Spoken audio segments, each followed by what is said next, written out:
What?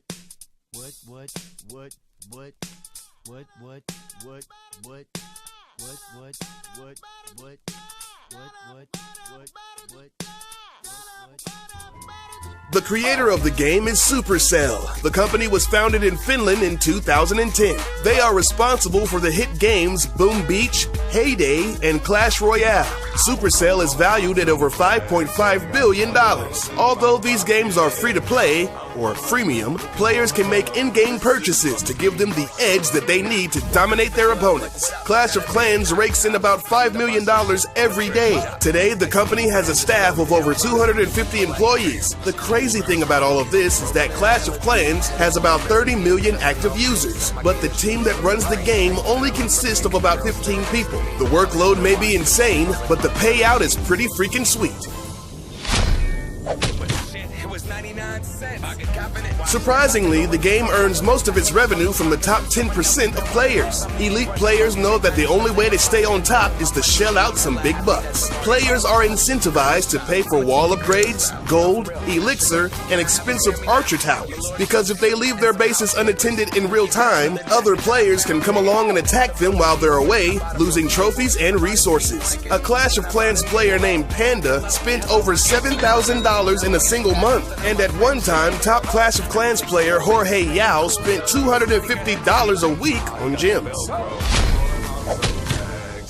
Now, you may be asking yourself how a dude living in a 300 square foot apartment in San Francisco can afford to spend that much a week on a game. Well, he had some very wealthy sponsors, most of which were from the United Arab Emirates. At one point, he was playing on 5 different accounts to stay on top. He even had the bright idea of wrapping his 5 iPads in plastic bags so that he could bring his gadgets into the shower with him. Jorge spent 6 months at the #1 spot, and he was the first player to break the 4,000 trophy mark and instantly became famous worldwide. But once he felt like it was taking over his life, he graciously bowed out of contention and stopped playing the game cold turkey. He hit the #1 spot again recently, but it only lasted for a morning. With all this cash flying around, you may be wondering, what do they do with all that money? Well, some of it goes towards marketing purposes. They can afford some big-name celebrities to endorse their game. For Super Bowl 49, they spent $9 million on a 60-second spot starring Liam Neeson. I can't wait to destroy your village. But you beg for mercy, but you will get no mercy. I will have my revenge. Liam? This comes from Liam?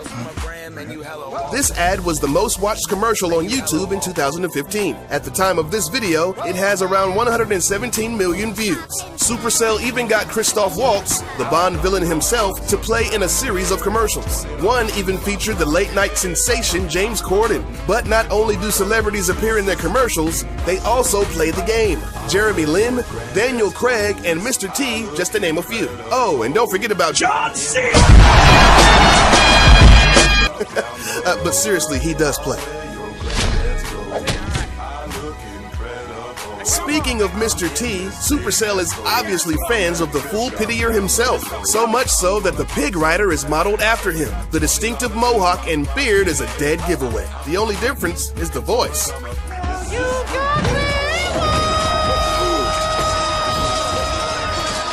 I'm not sure why the Hog Riders need to have such high-pitched voices. In the past, Mr. T has lent his likeness to other games. At one point, he was a spokesperson for the World of Warcraft game.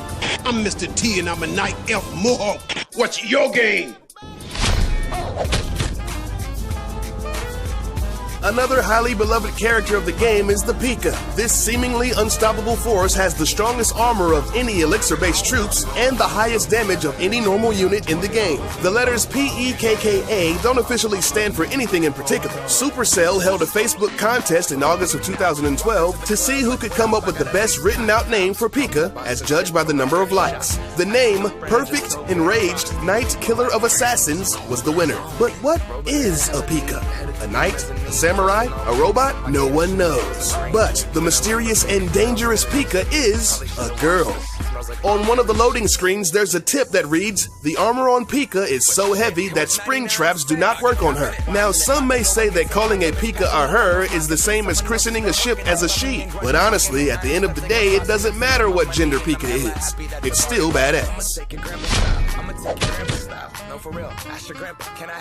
One of the best features people respect about this game is the personal break timer. Basically, if you're playing the game non-stop for an ungodly amount of time, let's say 6 hours, the game automatically kicks you out and makes you take a break, sort of like a cooldown period. Folks have speculated that Supercell did this to deter people from using game-cheating bots, allowing them to stay online and protect their defenses 24/7. But most people think that it's just so people don't die while playing video games. Over the last decade, there have been dozens of well-documented cases of people succumbing to exhaustion, dehydration, and even cardiac arrest while playing non-stop for days on end. Dude, your castle's getting ready. Oh my god! This is fucking awesome. What you know about rocking the wolf on your noggin?